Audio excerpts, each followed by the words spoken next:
কুমিল্লায় স্কুল ছাত্র ইথান গুলিবিদ্ধের ঘটনায় মূল হোতা বিদেশি পিস্তল সহ অপু গ্রেফতার। একে পলাশ, কুমিল্লা প্রতিনিধি।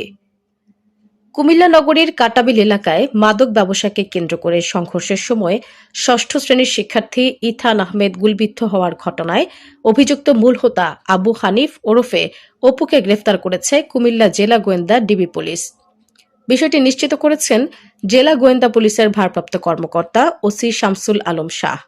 পুলিশ জানায়, গত ২৫ জুন কাটাবিল এলাকায় অপু গ্রুপ ও সাব্বির গ্রুপের মধ্যে প্রকাশ্যে সশস্ত্র সংঘর্ষ ও গুলি বিনিময়ের সময় রফিক উদ্দিন মেমোরিয়াল উচ্চ বিদ্যালয়ের ষষ্ঠ শ্রেণীর শিক্ষার্থী ইথান আহমেদ গুলিবিদ্ধ হয়।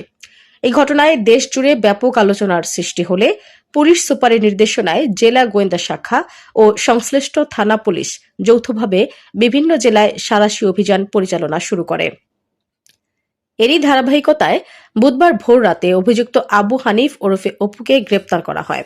পরে তার দেওয়া তথ্যের ভিত্তিতে কুমিল্লা নগরীর জগন্নাথপুর এলাকা থেকে সংঘর্ষে ব্যবহৃত একটি বিদেশি পিস্তল, ২টি ম্যাগাজিন এবং ৬ রাউন্ড তাজা গুলি উদ্ধার করা হয়।